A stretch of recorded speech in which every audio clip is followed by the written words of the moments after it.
Assalamualaikum warahmatullahi wabarakatuh. Salam Om Swastiastu, Namo Buddhaya, Salam Kebajikan. Selamat datang di Podcast Suara Adiaksa Surakarta, ruang diskusi yang menghadirkan informasi hukum secara lebih dekat, lebih mudah dipahami, dan tentunya lebih menarik untuk seluruh masyarakat Indonesia.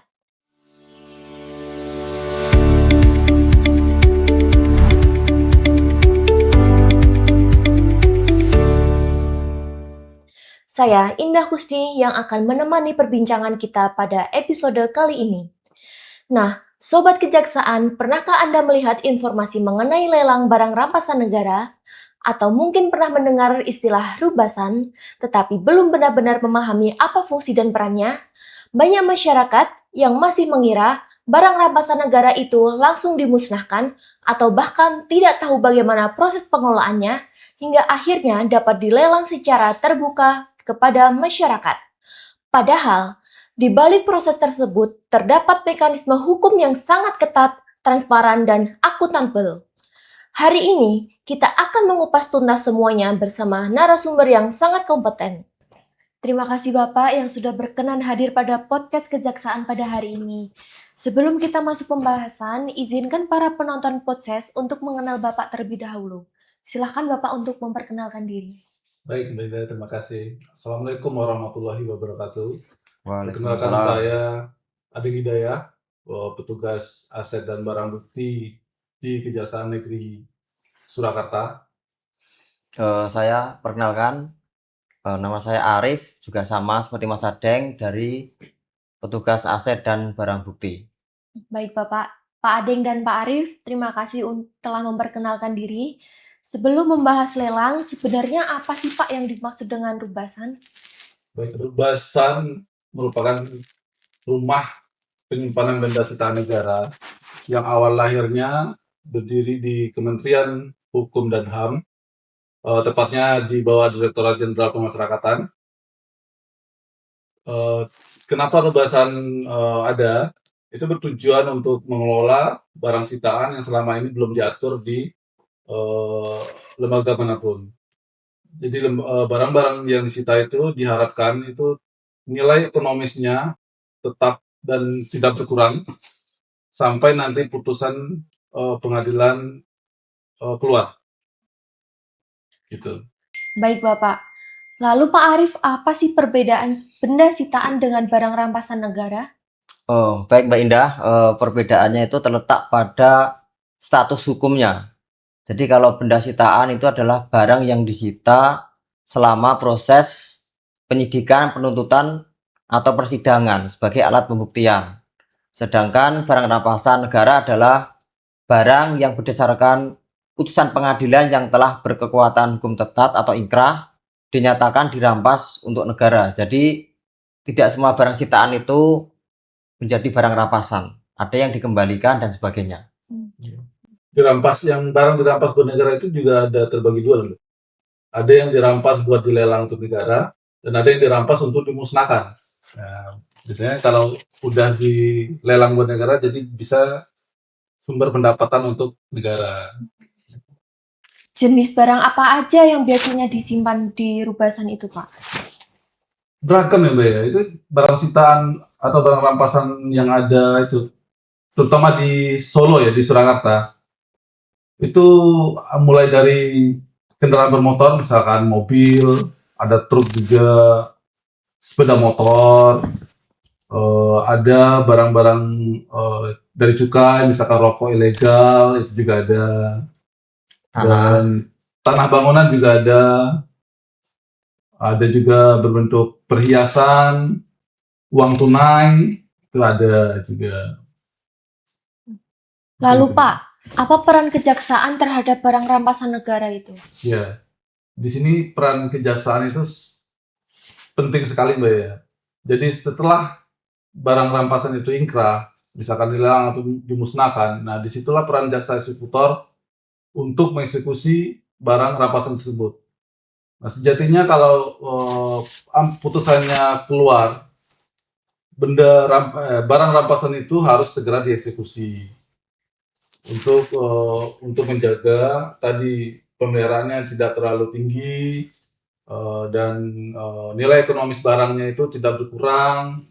Jadi negara tidak apa ya, tidak menanggung risiko yang lebih banyak terhadap barang tersebut. Baik Bapak, selanjutnya Pak Arif, apakah kejaksaan yang menjual langsung barang tersebut? Tentu tidak. Kejaksaan ini tidak menjual langsung, akan tetapi melalui pejabat lelang atau dalam di sini ada KPKNL. Jadi kita melelang itu melalui kanal resmi yaitu dari KPKNL. Jadi lebih transparan. Nanti secara online juga. Ya, seperti itu. Baik Pak. Terus gimana sih Pak kalau tahapan lelang itu dilakukan tuh? Oh ya, makasih. Kalau lelang itu berarti karena nanti kita ke KPKNL, jadi kita nanti kejaksaan mengajukan lelang ke KPKNL. Sedangkan dari sisi peserta lelang atau yang ingin membeli, nah cukup mengunjungi saja ke lelang.go.id, maka nanti akan ada tahap-tahapannya atau prosesnya. Ya seperti pertama itu pasti kan membuat akun, verifikasi, ada KTP, ada NPWP, ada nomor rekening. Ya kalau nanti kan tidak menang lelang, jadi uang jaminannya itu akan dikembalikan. Nah selanjutnya membuka website lelang.go.id. Kalau di Surakarta memilih saja KPKNL Surakarta.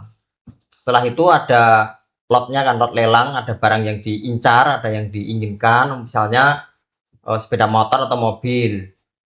Nah itu kan ada keterangan barangnya ada di mana, maka calon pembeli tadi atau yang mau mengajukan lelang datang melihat barang yang ada di Kejaksaan Surakarta. Setelah melihat, menimbang, maka proses selanjutnya dia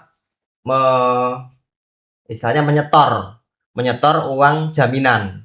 Biasanya uang jaminan itu 20% sampai 50% dari nilai limit. Nah, setelah ada menyetor uang jaminan, barulah beliau bisa menawar atau bid istilahnya.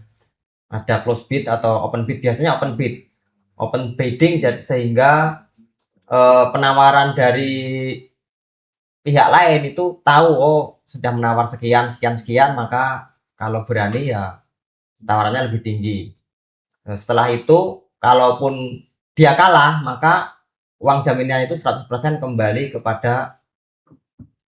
ke rekening yang dibuat awal tadi. Kalaupun menang, maka istilahnya ada pelunasan maksimal itu kalau tidak salah 5 hari kerja.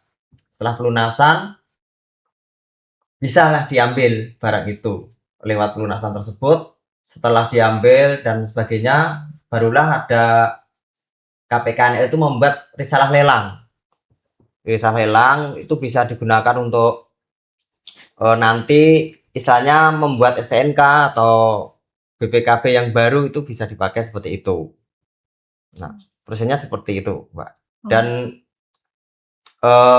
Kejaksaan Surakarta ini ada acara yaitu lelang serentak seluruh Indonesia. Lelang serentak seluruh Indonesia yang akan dilaksanakan nanti tanggal 10 sampai tanggal 14 Agustus.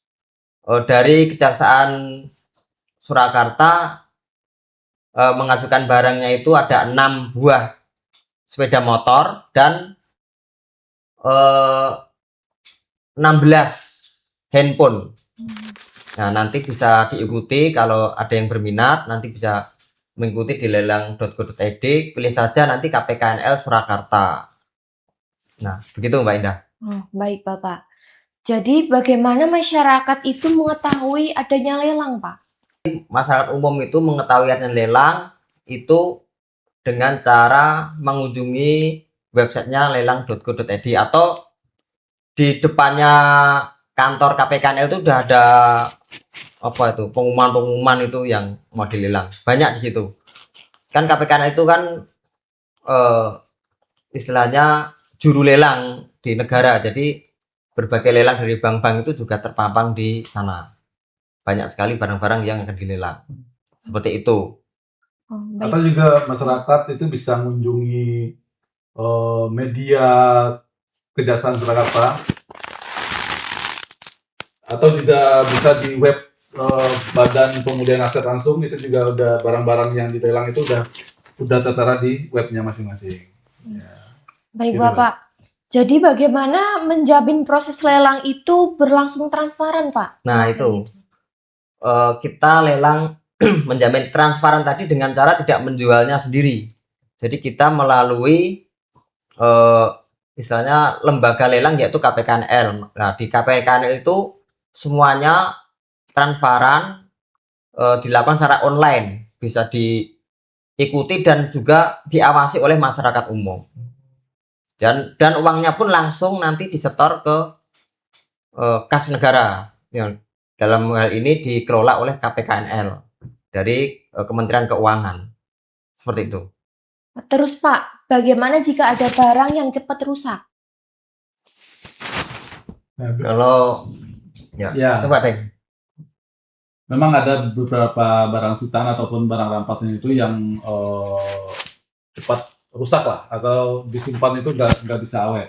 Nah, itu biasanya dari jaksa eksekutor sesuai dengan ketentuan undang-undang itu bisa dilelang dari awal, Mbak. Jadi dijual dulu, yang kita simpan itu uangnya. Uang disimpan itu untuk menjaga kualitas barang tadi. Karena itu memang banyak ya, misalkan kayak apa ya?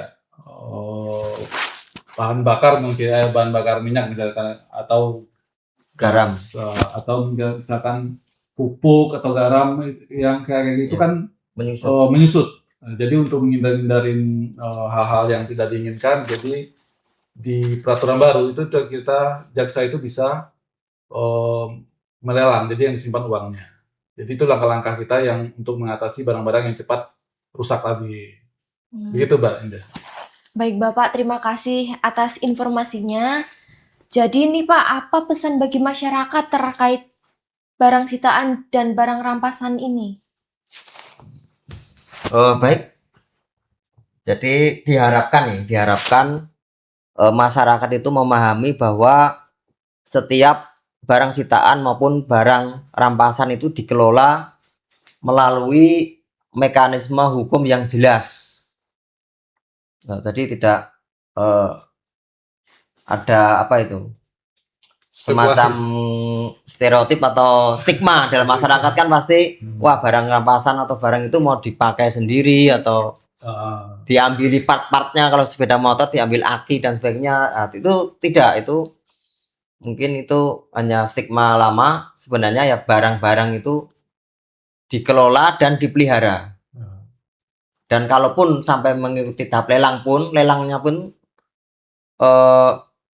sudah melalui mekanisme yang benar, melalui KPKNL. Baik Bapak, terima kasih kepada Bapak Adeng dan Bapak Arif atas ilmu dan penjelasan yang sudah dibagikan pada hari ini. Sama-sama. Dan tentunya terima kasih juga untuk Sobat Kejaksaan yang sudah menyaksikan sampai akhir. Bersama Kejaksaan Negeri Surakarta, satu suara, tegakkan keadilan, salam Potsas. Wassalamualaikum warahmatullahi wabarakatuh.